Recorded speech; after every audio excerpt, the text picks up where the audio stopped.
When we first started making drums, other companies that had names for various drum lines. We only had one drum line. We had one style of drums. We had one price point of drums.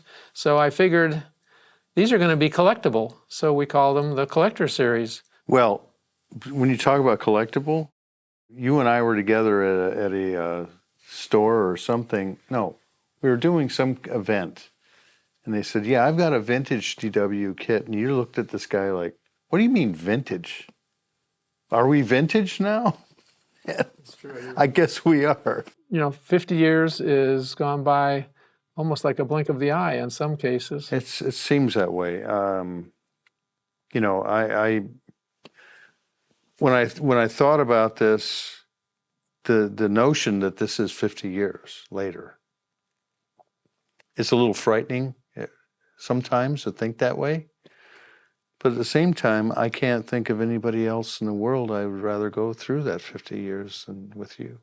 I can't think that we would have made it if we hadn't done it together. Yeah. I think it's not only building on to our relationship, but it's our relationship building on to all of the rest of the community that we've been able to enhance, I think. So, and it's been a great Bartles and James. You might not know who Bartles and James is out there, but explain Bartles and James quickly to the younger generation. I think it was like some little seltzer drink or something like that.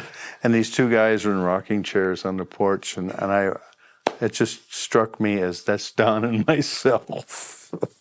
So we sometimes refer to ourselves as Bartles and James. And I think one of the things that was a huge part of our success is hardly a week, if not a day, went by when we didn't hysterically laugh at something that was usually something dumb that I did, or something that happened that didn't work out the way it was supposed to, or being really hungry and you running and getting tacos that were the spiciest, hottest tacos I could ever eat in my life, but I had to eat it because we had nothing else that we were going to eat that particular day.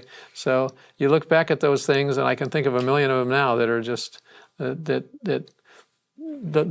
have to be able to laugh at yourself. Absolutely. And the mistakes that you make. It's going to be another 50 years, John. Well, let's just try and work on tomorrow, though, first. See, yeah.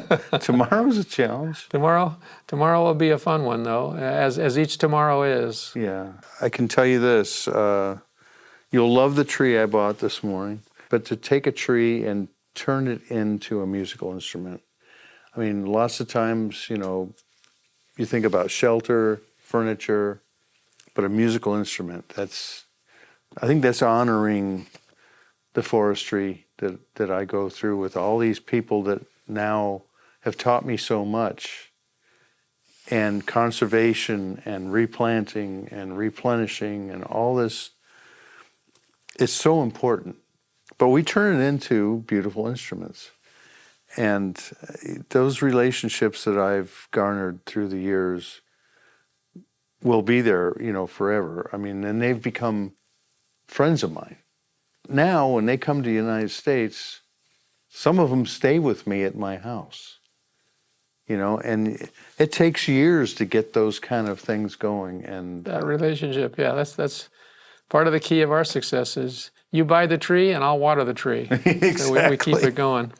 But another day tomorrow and another 50 years ahead of us, and words just fail me in terms of looking back at how we were able to do this and our love of what we do, and how much I love you and our friendship, and it's just to keep going. It's inspiring that you're excited to do what you're doing, and I know that you're as excited that I am coming in and doing what I'm doing every day too. So people have often said, would you ever retire? And I probably did a few years back, and the next day I woke up and I said, well, what I want to do when I retire, I'm going to go do what I've been doing for the last 50 years. Exactly. What else do you know? What else do you do? I know you feel that way too. I do. John, love you. Love you, Tom. Yeah.